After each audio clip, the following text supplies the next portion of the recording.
கிறிஸ்துவுக்குள் பிரியமானவர்களே, கர்த்தரும் இரட்சகருமாய் இயேசு நீடிய நாமத்தினாலே உங்கள் யாவரையும் வாழ்த்துகிறேன். தேவன் அருளிய அப்பம் மினிஸ்ட்ரி சேனல் மூலியமாக உங்களோடு சந்திப்பதில் மிகுந்த மகிழ்ச்சியடைகிறேன். தினம்தோறும் இரவு நேரத்தில் 8 மணிக்கு பரிசுத்த வேதாந்தத்திலிருந்து ஒரு பகுதி நாம் தியானித்து நம்முடைய குடும்ப பாதுகாப்புக்காக நாம் ஜெபித்து வருகிறோம். நீதிமொழிகள் 28ஆம் அதிகாரம் 20ஆம் வசனத்திலே, உண்மை உள்ள மனுஷன் பரிபூரண ஆசீர்வாதங்களை பெறுவான். ஐஸ்வர்யனாகிறதற்கு தீவிரிக்கிறவனோ ஆக்கினைக்கு தப்பான். ஹல்லேலூயா. கிறிஸ்துவுல் பிரியமானவர்களே, கடைசி காலத்தில் வாழ்றோம். எத்தனையோ குடும்பத்தில் இணைந்திருக்கிறீங்க. நீதிமொழிகள் 12ஆம் அதிகாரம் 22ஆம் வசனத்திலே, பொய் உதடுகள் கர்த்தருக்கு அருவருப்பானவைகள், உண்மையாய் நடக்கிறவர்களோ அவருக்கு பிரியம் என்று எழுதப்பட்டிருக்கு. ஒரு குடும்பத்திலே உண்மையாய் வாழும்போது அந்த குடும்பத்தை கர்த்தர் ஆசீர்வதிக்கிறார். நைட் நேரத்திலே இதயத்தில் பாரத்தோடு வேதனையோடு சில குடும்பத்தில் இணைந்திருக்கீங்க. நீங்க என்ன யோசித்து பார்க்குறீங்க அப்படின்னா, நான் டெய்லி காலையும் ஜெபம் பண்ணிடுறேன், நைட்டும் ஜெபம் பண்ணிடுறேன், நான் ஞாயிற்றுக்கிழமை சர்ச்சுக்கும் போறேன், ஆனாலும் என் குடும்பத்திலேயே எனக்கு ஏன் இவ்வளவு பிரச்சனை அப்படின்னு சொல்லி கூட சில குடும்பத்தில் இணைந்திருக்கிறீங்க. கர்த்தருடைய பிள்ளைகள் தான் இணைந்திருக்கிறீங்க. பரலோகத்தில் உள்ள தேவன் நம்முடைய இருதயத்தை பார்ப்பார். நம்ம இருதயத்துக்குள்ள ஒரு உண்மை இருக்கும்போது கண்டிப்பா நம்ம குடும்பத்தை ஆசீர்வதிப்பார். இந்த மாசத்துல நம்ம கடைசியில வந்து விட்டோம். நம்ம எப்படி திரும்ப செக் பண்ணி பார்க்கணும், இந்த வருஷத்துல எல்லா காரியத்திலும் நான் கர்த்தருக்கு பிரியமானபடி நான் வாழ்ந்தேனா? ஏன்னா சில குடும்பத்துல புதுசா இணைந்திருப்பீங்க. உங்க வாழ்க்கையில பல காரியங்கள் உண்டு. கர்த்தரை விட்டு தள்ளி போற எத்தனையோ காரியங்கள் உண்டு. ஒரு சின்ன கேள்வி கேட்கனே, உண்மை உள்ள மனுஷன் என்று எழுதப்பட்டிருக்கு. நம்ம வாழ்க்கையில உண்மை இருந்துச்சா? என் வாழ்க்கையில உண்மை இல்லாத எத்தனையோ காரியம். அதனால நான் நடுரோட்டுக்கு வந்தேன். 55 லட்ச ரூபா நஷ்டப்பட்டு வெளியில வந்தேன். 1/2 கோடி அழிச்சிட்டு தான் வெளியே வந்தேன். காரணம் என்ன தெரியுமா? வாயை திறந்தாலே பொய். நல்ல பொய் பேசி வியாபாரத்தில் இருக்கும்போது வாழ்ந்துட்டு இருந்தேன். ஒரு ஸ்டேஜ்ல என்னோட வாழ்க்கையில எல்லாமே நஷ்டத்துல வரும்போது கையில பைபிள் எடுத்து வாசித்து பார்த்தேன்.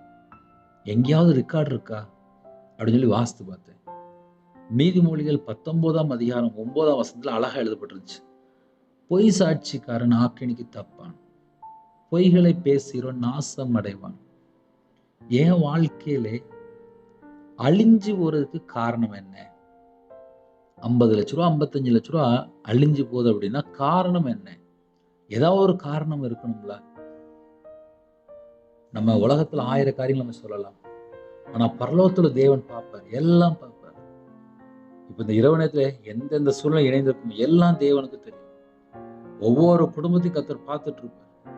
யாரெல்லாம் எங்கெல்லாம் இணைந்திருக்கீங்களோ எல்லாம் தேவனுக்கு தெரியும்.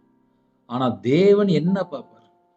நம்ம இருதயம் எப்படி இருக்கு, நம்ம இதயத்துல நம்ம என்ன யோசிக்கும், எல்லாம் தேவன் பார்ப்பார். பொய்களை பேசுகிறவன் நாசம் அடைவான், அழிஞ்சு போயிருவான்னு அர்த்தம். உங்க முன்பாக பேசுற ரவிராஜ் அழிஞ்சு போன ஒரு நபர். கையில பைபிள் எடுத்து வாசித்து பார்க்க ஆரம்பிச்சேன். உண்மையா வாழன்னு சொல்லி போட்டிருக்கு. எப்படி உண்மையா வாழணும்? சர்ச்சில் போய் வேலைக்கு போனேன், கோயில் குட்டியார் வேலைக்கு போனேன். கொஞ்சம் கொஞ்சமா கையில பைபிள் எடுத்து வாசிக்க ஆரம்பிச்சேன். எல்லாரும் எப்படி வாழ்றாங்க, நான் எப்படி வாழ்றேன்? என் வாழ்க்கையில கர்த்தரை விட்டு தள்ளி போறதுக்கு எத்தனை காரியங்கள் இருக்கு. 24 மணி நேரம் ஒரு மனுஷன் உண்மையா வாழணும், என்ன செய்யணும், எப்படி வாழணும், அந்த கேரக்டர் என்ன, அந்த சுபாவம் என்ன? ஏன்னா நான் வியாபாரத்துல இருந்ததுனால காலையில இருந்து ராத்திரி வரைய அழகா பொய் பேசி வியாபாரம் பார்த்துருவோம். பொய் பேசுறது ரொம்ப ஈஸி. ஆனால் உண்மையா பேசி உண்மையா வாழும்போது பரலோகத்துல தேவன் குடும்பத்தை பரிபூரணமாக ஆசீர்வதிப்பாராம். பணத்தை சம்பாதிக்கிறதுக்காக தான் நிறைய குடும்பத்துல பொய் பேசுறாங்க. ஏன் ஒரு குடும்பத்துல தண்டனை வருது, ஏன் ஒரு குடும்பத்துல பிரச்சனை வருதுன்னு சொல்லி கையில பைபிள் எடுத்து வாசித்து பார்த்தேன். ஐஸ்வர்யன் ஆகிறதற்கு தீவிரிக்கிறவனும் ஆக்கினைக்கு தப்பான். ஐஸ்வர்யம் வேணும், சம்பாதிக்கணும் சொல்லிட்டு தீவிரிக்கிறவனோ ஆக்கினைக்கு தப்பான். இன்னைக்கு காலையில நிறைய குடும்பத்திலே ஜெபம் பண்ணிட்டு வெளியே போயிருப்பீங்க. நைட்டு வீட்டுக்கு வந்தாச்சு. நம்ம என்ன சொல்லணும்? அப்பா உமக்கு ஸ்தோத்திரம்ப்பா. என்னைய பத்திரமா பாதுகாத்தீங்க ஸ்தோத்திரம்ப்பா. எத்தனையோ கிலோமீட்டர் வண்டியில போயிட்டு இருந்தேன். கர்த்தர் பாதுகாத்தீங்க ஸ்தோத்திரம்ப்பா. என் குடும்பத்துக்கு தீர்காயுசு தந்தீங்க ஸ்தோத்திரம்ப்பா. இரவு நேரத்திலே ஒரு இன்பமான தூக்கம் தாங்க ஸ்தோத்திரம்ப்பா. இவ்வளவு நம்ம சொன்னாலே நல்லா படுத்தா நிம்மதியான தூக்கம் வந்துரும். காரணம் என்ன? நம்மள உருவாக்குன தேவனுக்கு நம்ம நன்றி செலுத்துறோம். அப்போ இரவு நேரத்துல என்ன பிரதர் செய்யணும் அப்படின்னா, நன்றி சொல்லுங்க. நம்மள்ட்ட குறை இருக்கா? அப்பா, என் வாழ்க்கையில இந்த குறை இருக்குப்பா. நான் இன்னும் உண்மையா வாழலப்பா. எனக்கு உண்மையா வாழ்றதுக்கு கிருபை தாங்கப்பா. உமக்கு பிரியமானபடி உண்மையா வாழ்றதுக்கு எனக்கு கிருபை தாங்கப்பா. உங்க சித்தத்தை செய்யறதுக்கு எனக்கு கிருபை தாங்கப்பா. இப்படி நம்ம தாழ்த்தி ஜெபம் பண்ணால், உங்க இதயத்துக்குள்ள தேவன் வாசம் பண்ணுவார். உங்க குடும்பத்தை கண்டிப்பாக ஆசீர்வதிப்பார். என் வாழ்க்கையில, என் இதயத்துக்குள்ளே எத்தனையோ காரியங்கள் கர்த்தரை விட்டு தள்ளி போற காரியங்கள். ஜெபம் பண்ணுவேன். எப்படி ஜெபம் பண்ணுவேன்? அப்பா, என் இதயத்துல நான் இப்படிலாம் யோசிக்கிறேனே, இதெல்லாம் எனக்கு வேண்டாம். இதெல்லாம் எடுத்து போட்டுருங்க. நீங்க என் இதயத்துக்குள்ள வரணும்பா. தடையா இருக்கிற எந்த ஒரு காரியம் எனக்கு வேண்டாம்னு சொல்லி ஜெபம் பண்ணுவேன். அப்போ நீங்க எப்படி ஜெபம் பண்ணணும் அப்படின்னா, இருதயத்துக்குள்ளே கர்த்தரை விட்டு தள்ளி போற பொல்லாத காரியம், பொய்யான காரியம், மாயான காரியம் எதுவுமே நம்ம வாழ்க்கையில வேண்டாம். நைட்டு ஒரு 3 இட்லி இல்ல 4 இட்லி சாப்பிடுவாங்க. இவ்வளவுதான் மனுஷனுடைய வாழ்க்கை. அப்போ நம்ம எப்படி வாழ்ந்தால் பரலோகத்துக்குள்ள போக முடியும்? சில குடும்பத்திலே கன்டினியூவா இணைந்திருக்கீங்க. 4 வருஷமா இணைந்திருக்கிற குடும்பம்லாம் உண்டு. டெய்லி கேட்பாங்க. அவங்களுடைய வாழ்க்கையில அவங்க சொன்ன சாட்சி என்ன தெரியுமா? பிரதர், நாங்க இப்போ தேவையில்லாம படம் பார்க்குறது, நாடகம் பார்க்குறத விட்டுட்டோம். செல்ஃபோன்ல தேவையில்லாம பார்க்குற காரியம் விட்டுட்டோம். இப்ப எங்க குடும்பத்துக்குள்ள ஒரு சமாதானம் இருக்கு. நாங்க கையில பைபிள் எடுத்து வாசிக்கிறோம். எங்க வீட்ல குடும்ப ஜெபம் இருக்கு. நெறைய செய்தி கேட்டு கேட்டு எங்க வாழ்க்கையில தேவையில்லாத நெறைய பழக்கவழக்கங்கள் எல்லாமே மாறிட்டு. அப்ப என்ன அர்த்தம் அப்படின்னா, கையில பைபிள் எடுத்து வாசித்து பார்த்ததுக்கப்புறம் கொஞ்சம் கொஞ்சமா மாறிக்கிட்டே வரணும். பரிபூரணமான ஆசீர்வாதம் வேணும் அப்படின்னா, நம்ம 24 மணி நேரம் உண்மையா இருக்கிறோமா? அந்த ஒண்ணு தான் பரலோகத்துல தேவன் பார்க்கிறார். ஏன்னா எத்தனையோ குடும்பத்திலே, "அண்ணே ஆசீர்வாதம் வேணும்னே, எங்க வீட்ல நெறைய தரித்திரம் இருக்கு, நெறைய கஷ்டம் இருக்கு, நெறைய பிரச்சனை இருக்கு, நெறைய போராட்டம் இருக்கு. நாங்க யார்ட்ட போய் சொல்ல?" அப்படின்னு சொல்லி தான் இணைந்திருக்கிறீங்க. உங்க குடும்பத்தை கண்டிப்பாக ஆசீர்வதிப்பார். உங்க வீட்ல கணவர் இருக்கிறாங்களா? அம்மா, அப்பா இருக்கிறாங்களா? எல்லாருடைய வாழ்க்கையிலுமே தேவன் எதை எதிர்பார்க்கிறார்? உண்மையை எதிர்பார்க்கிறார். இன்னைக்கு நெறைய வீட்டுக்குள்ள உண்மையே இல்ல. கணவன் மனைவிக்குள்ள உண்மை இல்ல. எல்லா காரியத்திலுமே உண்மை இல்ல. நான் யோசித்து பார்த்தது இல்ல. என் மைண்டுக்கு எட்டுனாக்கல.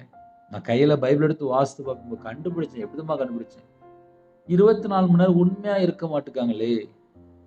தேவன் என்ன எதிர்பார்க்கிறார்? உண்மையா இருக்கணும்னு சொல்லி எதிர்பார்க்கிறார். பொய் பேசுகிறவனோ நாசம் அடைவான் என்று எழுதப்பட்டிருக்கு. எத்தனை குடும்பத்துல பொய் பேசுறாங்க. நம்மளே நார்மலா யோசித்து பார்க்கலாமே. கையில பைபிள் எடுத்து வாசித்து பார்க்கும்போது ஆவிக்குரிய வாழ்க்கையில வளரணும்னு சொல்லி ஆசை இருக்கு. ஆனால் எவ்வளவு தூரம் நம்ம முயற்சி எடுக்கிறோம்? நைட் நேரத்துல படுத்து தூங்க போறீங்க. சந்தோஷமான ஒரு தூக்கம் வரணும்ல. படுத்த ஒரு நிம்மதியான தூக்கம் வரணும்ல. ஏன் தூக்கம் வர மாட்டுக்கு?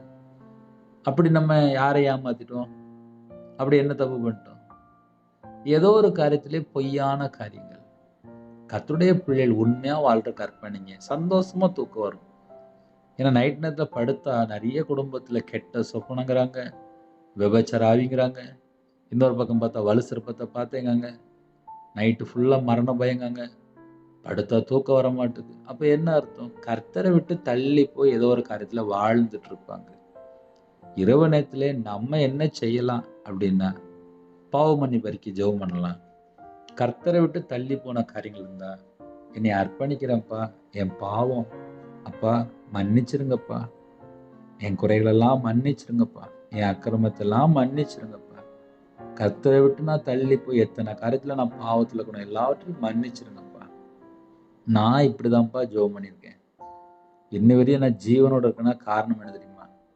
கர்த்தரை விட்டு தள்ளி போற உலகத்துல எத்தனை காரியங்கள் யோசித்து பாருங்களேன். நார்மலா நம்ம யோசித்து பார்ப்போம். தேவன் அருளியப்ப மினிஸ்டர் நீங்க கேக்குறீங்களா? நார்மலா பேசிட்டு இருக்கேன். வாழ்க்கையில எப்படி வாழ்றோம்? பரலோகத்துள்ள தேவனுக்கு நம்ம உண்மையா இருக்கிறோமா? இந்த பூமியிலே ஆவிக்குரிய வாழ்க்கையில வளரணும் அப்படின்னா நம்ம எவ்வளவு தூரம் முயற்சி எடுக்கிறோம். என் வாழ்க்கையில் எனக்கு தேவன் அந்நிய பாஷை கொடுத்தார். எப்படி கொடுத்தார்? கையில பைபிள் எடுத்து வாசித்து பார்த்து மனம் திரும்ப ஆரம்பிச்சேன். நான் இனிமேல் இந்த பாவம் பண்ண மாட்டேன், என்னை மன்னிச்சிருங்கப்பா, என்னை மன்னிச்சிருங்கப்பா, என்னை மன்னிச்சிருங்கப்பா. அவ்வளவுதான். அறிக்கை செய்து விட்டு விடணுமா, அது தொடரக்கூடாது. அவ்வளவுதான். அப்போ ஆவிக்குரிய வாழ்க்கையில வளரணும்னா வளரலாம். கையில பைபிள் எடுத்து வாசித்து பார்த்து மனம் திரும்பினா மட்டும்தான் வளர முடியும். நிறைய குடும்பத்துல கையில பைபிள் எடுத்து வாசிக்கவே மாட்டேங்காங்க. Only cellphone, cellphone, cellphone, cellphone. தூங்கும் போதும் செல்போன், பாத்ரூம்ல இருக்கும்போது செல்போன், ஆபீஸ்ல இருக்கும்போது செல்போன், எல்லா பக்கம் 24 மணி நேரம் செல்போன். தூக்கத்திலயுமே செல்போன் தான். அப்போ ஒரு குடும்பத்துல 24 மணி நேரம் செல்போன்லயே மூழ்கி கிடந்தா கையில பைபிள் எப்பதான் எடுத்து வாசித்து பார்ப்பாங்க? நார்மலா சொல்லிட்டு இருக்கேன். ஏன்னா சில குடும்பத்திலே ஆவியில வளரணும் ஆசை இருக்கு, ஆனா முடியல. காரணம் என்ன? இந்த செல்போன் கையில 24 மணி நேரம் சும்மாவே இருக்கு. சில குடும்பத்துல 5 மணி நேரம் 6 மணி நேரம் போன்ல பேசுறாங்க. அவங்க வாழ்க்கையில கர்த்தரை விட்டு தள்ளி போற காரியம் ஏதாவது இருக்கான்னு சொல்லி அவங்க தான் யோசித்து பார்க்கணும். தேவையில்லாத ஃப்ரெண்ட்ஷிப்பு, தேவையில்லாத ஐக்கியம், தேவையில்லாத நபரு, தேவையில்லாத வெப்சைட்டு, தேவையில்லாத பழக்க வழக்கங்கள், அசுத்தமான பழக்க வழக்கங்கள் கடைசி காலத்துல மலிஞ்சு போய் கிடக்கு. கெட்டு போறதுக்கெல்லாம் வாசல் விரிவா திறக்கப்பட்டிருக்கு. யாரு எப்படினாலும் உலகத்துல எந்த இடத்துலனாலும் எந்த மூலையினாலும் கெட்டு போறதுக்கு வாசல் விரிவா திறக்கப்பட்டிருக்கு. ஆனா ஒரே ஒரு பாவி மனம் திரும்பினால் பரலோகத்துல மிகுந்த சந்தோஷம். இப்ப இன்னைக்கு செய்தி என்ன அப்படின்னா, உண்மை உள்ள மனுஷன் பரிபூரண ஆசீர்வாதங்களை பெறுவான். அப்போ உண்மையா வாழ்றதுக்கு என்னையும் சேர்த்துதான் நானும் தாழ்த்தி அர்ப்பணிக்க போறேன். நம்ம எல்லாரும் ஒருமனப்பட்டு அர்ப்பணிப்போம். இல்லை பிரதர், என் வீட்டில் எனக்கு நிறைய பிரச்சனை இருக்கு, நான் நிறைய காரியத்தில் போய் தான் பேசிட்டு இருக்கேன் அப்படின்னா ஆசீர்வாதம் இருக்காது. அதனாலதான் உண்மையா வாழுங்க அப்படின்னு சொல்லிட்டு இருக்கேன். கையில பைபிள் எடுத்து வாசித்து பார்த்தாலும் இப்படிதான் எழுதப்பட்டிருக்கு. உண்மை உள்ள மனுஷன் தான் பரிபூர்ணமான ஆசீர்வாதத்தை பெறுவான். சரி, உண்மைன்னு சொல்லி பார்க்கும்போது உண்மையாய் நடக்கிறவர்களோ என்று எழுதப்பட்டிருக்கு. உண்மையா நடக்கணுமாப்பா. தேவன் எதை எதிர்பார்க்கிறார் அப்படின்னா, உண்மையாய் நடக்கிறவர்களோ அவருக்கு பிரியம். உண்மையாய் நடக்கிறவர்களோ அவருக்கு பிரியம். நம்ம வாழ்க்கையில நம்ம உண்மையா நடக்கிறோமா? என் வாழ்க்கையில ஏகப்பட்ட மிஸ்டேக் இருந்துச்சுப்பா. நான் கர்த்தரை விட்டு தள்ளி போய் வாழ்ந்த துன்மார்க்கன். 2016 தான் கையில பைபிள் எடுத்து வாசித்து பார்த்து முழு நேரம் ஒழித்துக்கு வந்தேன். துன்மார்க்கனா வாழ்ந்துட்டேன். பாதி ஆயுசு போயிட்டு. கையில பைபிள் எடுத்து வாசித்து பார்த்து கொஞ்சம் கொஞ்சமா மனம் திரும்பிட்டு இருக்கேன். இன்னும் மனம் திரும்பணும், இன்னும் மனம் திரும்பணும், இன்னும் மனம் திரும்பணும். கையில பைபிள் எடுத்து வாசித்த மட்டும் பார்த்தா இன்னும் மனம் திரும்பணும். தேவனுக்கு பிரியமானபடி உண்மையாய் நடக்கிறவர்களோ அவருக்கு பிரியம். அவருக்கு பிரியமா வாழ்ந்த அந்த குடும்பத்தை கண்டிப்பாக ஆசீர்வதிப்பார். இந்த செய்தி உங்களுக்கு பிரயோஜனமா இருக்கும். சில குடும்பத்துல யோசிப்பீங்க, அண்ணே எங்க வாழ்க்கையில நிறைய பொய்யான காரியம் இருக்கே, என்ன செய்ய? மனம் திரும்பிடுவோமே. என் வாழ்க்கையில நான் மனம் திரும்பினதுக்கு அப்புறம் உயிரோட தான் இருக்கேன். எனக்கு மாந்திரியம் பண்ணிட்டே இருந்தான். ஒரு குடும்பத்துல செத்தே போயிட்டான். வீட்டுக்குள்ள நாண்டு கொண்டே செத்து போயிட்டான். ஆனா நான் அவனுக்காக ஒண்ணுமே செய்யல. என் கையில 13 லட்ச ரூபா வாங்கிட்டு மாந்திரியம் பண்ணான். அவன் வீட்டுல தூக்கு போட்டு தான் செத்து போனான். உங்க வாழ்க்கையில கர்த்தருக்கு உண்மையா வாழ்றதுக்கு அர்ப்பணிங்க. உங்களுக்கு விரோதமா யாராவது மாந்திரியம் பண்றாங்களா, பிரச்சனைக்கா, தேவன் பார்த்து கொள்வார். ஹல்லேலூயா. ஒரு சின்ன ஜெபமா, கண்களை மூடி நாம் ஜெபம் செய்வோம். அன்பின் கர்த்தாவே, உம்மை நன்றியோடு துதிக்கிறோம், சொல்கிறோம்ப்பா. இரவு நேரத்திலே எங்க எல்லாரையும் தாழ்த்துகிறோம்ப்பா. உண்மை உள்ள மனுஷன் பரிபூர்ணமான ஆசீர்வாதங்களை பெறுவான். எத்தனையோ குடும்பத்துல இணைந்திருக்காங்க, வாழ்க்கையில உண்மை இல்லப்பா. இந்த செய்தி கேட்கும்போது அவங்க யோசித்து பார்த்தாங்க, மன்னிச்சிருங்கப்பா. கர்த்தருக்கு பிரியமானபடி வாழ்றதுக்கு அர்ப்பணிக்கிறோம். உண்மையாய் நடக்க அர்ப்பணிக்கிறோம். உண்மையாய் நடக்கிறவங்களோ கர்த்தருக்கு பிரியம். எங்க வாழ்க்கையில உண்மையாய் நடக்க அர்ப்பணிக்கிறோம். இந்த நாளிலும் வெளியில புறப்பட்டு விடுதாங்க எல்லா குடும்பத்துக்கு கர்த்தர் பாதுகாத்து கிருபைக்காக நன்றி. இரவு நேரத்தில் கற்பது நிகழ்ச்சி போயிடும். கர்த்தர் மனமிறங்கி ஆசுவீங்க. மாசமா இருக்காங்க, தாய்மொழியும் ஆசுவீங்க. டெலிவரி புறப்பட்டு வராங்க, கர்த்தர் கூட வந்து நார்மல் டெலிவரி ஆகிட்டாங்க. ஆப்ரேஷன் டெலிவரி ஆயிருக்கு. தாயும் பிள்ளையுமாக பரிபூர்ணமாக சுகமாக்கி வீட்டுக்கு கொண்டு வாங்கப்பா. சில குடும்பத்திலே வாலிப பிள்ளைகள் வயசு அதிகமாயிட்டு போகுது. எல்லா வாசல் திறந்தாங்க. திருமணம் முடிந்த பின்பாக தவறான தொடர்பு. சில குடும்பத்தில் மதுபான அடிமை, விக்கிர வழிபாடு, மாந்திரியம், பிள்ளிசம் ஏவல கட்டப்பட்ட நிலைமை. அந்த எல்லா செத்த கிரியெல்லாம் இயேசு கிறிஸ்து ரத்தத்தினாலே, இயேசு கிறிஸ்து நாமத்தினால சுட்டறிவிடு ராஜா. நைட் நேரத்திலே மரண பயம், தற்கொலை எண்ணங்கள், கெட்ட சொப்பனம், தேவையில்லா எண்ணங்கள், தேவையில்லாத ஃப்ரெண்ட்ஷிப்பு, தேவையில்லாத செல்ஃபோன், கேம் அடிமை, தேவையில்லாத காரியங்கள், அந்த எல்லா செத்த கிரியெல்லாம் இயேசு கிறிஸ்துவின் ரத்தத்தினாலே இயேசு கிறிஸ்துவின் நாமத்தை சுட்டறியப்பட்டும். இரவு நேரத்திலே சகல குடும்பத்தையும் உம்முடைய ஜீவனில் அர்ப்பணிக்கிறோம், தாழ்த்தீரோம். இன்னுமாக என்னோட வாழ்க்கையிலே கத்தரை விட்டு தள்ளி போகிற எத்தனையோ குறைகள், அந்த எல்லாவற்றையும் மன்னித்து எங்களை புதுப்பிங்கப்பா. ஆவியானவரே, உயிர்ப்பிக்கிற ஆவியானவரே, எங்களுக்குள்ளே இறங்கி வாங்க ராஜா. எங்களை பரிசுத்தப்படுத்தி ஆசுதைங்க. எங்களுடைய கண்களில் பரிசுத்தம் தாங்க ராஜா. எங்கள் சிந்தனைகள் பரிசுத்தம் தாங்க ராஜா. என்னுடைய தலையில் உச்சங்கால் வரைய அப்பா இயேசு கிறிஸ்துவினால கழுவி சுத்திகரித்து உங்களுடைய கிருபையால் நிரப்புங்கப்பா. இரவு நேரத்தில் படுத்து தூங்க போகிறாங்க, இன்பமான தூக்கம் தாங்க ராஜா. வரக்கூடிய காரியத்தை வெளிப்படுத்துங்க. அதிகாலையில் உங்களுடைய பதவியில் கண் விழிக்க கத்த கிருபை செய்யுங்க ராஜா. ஹாஸ்பிட்டலில் பலவீனத்தோடு படுத்த படுக்கையிலே எந்தெந்த குடும்பத்தில் ஜெபினாலும் உங்களுடைய தழும்புல கரத்தினால தொட்டு பரிபூர்ணமாக சுகமாக்கி தாங்க. தீர்காயுசங்க ராஜா. எல்லா பலவீனத்தையும் நீக்கி கத்தர் பரிபூர்ணமாக சுகமாக்கி தர வேண்டும். எத்தனையோ குடும்பத்தில் நைட் நேரத்தில் அப்பா உபவாசத்தோடு இருக்காங்க. அந்த குடும்பத்தை கத்தர் ஆசிரியப்பா. இந்த மாசத்திலே சகலவிதமான வாசலை எங்களுக்கு திறந்து கத்தர் கூட இருந்து ஜீவனை தந்து பாதுகாத்து கிருபை தந்து வல்லமையாக எங்களை பயன்படுத்த கிருபைக்காக நன்றி. தேவனர்களே அப்போ மினிஸ்டர் மூலியமாக யாரெல்லாம் இணைத்துக்காங்களோ அந்த குடும்பத்தை மென்மேலும் ஆசிரியங்க. அவங்களுடைய சந்ததி ஆசிரியங்க, அவங்களுடைய தலைமுறை ஆசிரியங்க ராஜா. அதிகாலவில் ஜெபிக்கிற எத்தனையோ குடும்பங்கள் உண்டு. அந்த குடும்பத்தை உங்களுடைய கரத்தில் அர்ப்பணிக்கிறோம் அப்பா. விசேஷமாக இரவு போலமாக தேவனர்களே அப்போ மினிஸ்டர் மூலியமாக இணைந்திருக்கிற எல்லா குடும்பத்தையும் கர்த்தர் பரிசுத்தப்படுத்தி ஆசிரியங்க. வேற வேற தேசத்தில் இருக்காங்க. எல்லா சூழ்நிலை எல்லாவற்றையும் மாற்றி கர்த்தர் ஆசிரியங்க. உமக்கு பிரியமானபடி வாழ என்னோட ஆவி, ஆத்மா, சரீரம், சிந்தனை எல்லாவற்றும் அர்ப்பணிக்கும் ராஜா. வேலை இல்லாமல் இருக்காங்க எத்தனையோ குடும்பத்திலே அப்பா. கவர்மெண்ட் வேலைக்காக ட்ரை பண்ணுறாங்க, விசாவுக்காக ட்ரை பண்ணுறாங்க. கர்த்தர் வாசல் திறந்தாங்க. கடன் பிரச்சனைகளை போராடி தவிக்கிறாங்கப்பா. இந்த மாசத்துல எத்தனையோ காரியத்தில் இன்னும் அந்த பண தேவை சந்திக்கப்பட வேண்டியிருக்கு. கர்த்தர் வாசல் திறந்தாங்க. எத்தனையோ குடும்பத்தில் பொருத்தனை பண்ணினாங்க. அந்த பொருத்தனை நிறைவேற்ற முடியாத அளவுக்கு எத்தனையோ தடைகள், எல்லா தடைகளும் நீக்கித்தாங்க. பொருத்தனை நிறைவேற்ற கிருபை செய்யுங்க. உமக்கு பிரியமானபடி வாழ அர்ப்பணிக்கிறோம்ப்பா. இரவு நேரத்திலே இன்பமான தூக்கம் தாங்க. நைட் ஷிஃப்ட்ல வேலை பார்க்காங்க, டிரைவிங் லைன்ல இருக்காங்க. பாதுகாத்து கொள்ளுங்க. கர்த்தரை விட்டு தள்ளி போற எந்த ஒரு காரியமே இருக்கக்கூடாது. உங்க பிள்ளைகளோட வாழ்க்கையில கர்த்தர் கூட இருந்து சகல விதமான வாசல் திறந்துட வேண்டும். அதே நேரத்தில் நைட் நேரத்திலே தேவையில்லாத ஃப்ரெண்ட்ஷிப்போ, தேவையில்லாத பழக்கமோ, தேவையில்லாத தொடர்போ, தேவையில்லாத அப்பா மதுபான அடிமையோ, போதை காரியங்களோ, கஞ்ச பழக்கமோ எதுவும் வரக்கூடாதுப்பா. கர்த்தருக்கு பிரியமானபடி வாழ அர்ப்பணிக்கிறோம். உண்மை உள்ள மனுஷன் பரிபூர்ணமான ஆசீர்வாதங்களை பெறுவான். உண்மையாய் நடக்கிறவர்களோ கர்த்தருக்கு பிரியம். உண்மையாய் நடக்க எங்களை அர்ப்பணிக்கிறோம்ப்பா. இந்த நாளிலும் ஜெபித்த எல்லா ஜெப குறிப்புகளையும் உங்களுடைய கரத்தில் அர்ப்பணிக்கிறோம். நைட் நேரத்தில் யாரெல்லாம் கண்ணீரோடு, துக்கத்தோடு, வேதனையோடு, நிந்தையோடு, அவமானத்தோடு, பலவிதமான உபத்திரத்தோடு இருக்காங்களோ அந்த குடும்பத்துக்கு கர்த்தர் ஆறுதல் தந்து அப்போ அவங்க பிள்ளைகளுக்கு உதவி செய்து கர்த்தர் மீட்டெடுக்க வேண்டும். நைட் நேரத்திலே தேவையில்லாத எண்ணங்கள், தனிமை, சில குடும்பத்தில் திக்கற்ற பிள்ளை விதவையா இருக்காங்க, ஹோம்ல இருக்காங்க, ஹாஸ்டல்ல இருக்காங்க. சில குடும்பத்தில் மனுஷனை நம்பி ஏமாந்துட்டாங்க, கண்ணீர் வடிக்கிறாங்க. அந்த குடும்பத்துக்கு கர்த்தர் நீதி நியாயம் விசாரிங்க. கர்த்தர் கூட இருந்து பாதுகாத்து கொள்ளுங்க.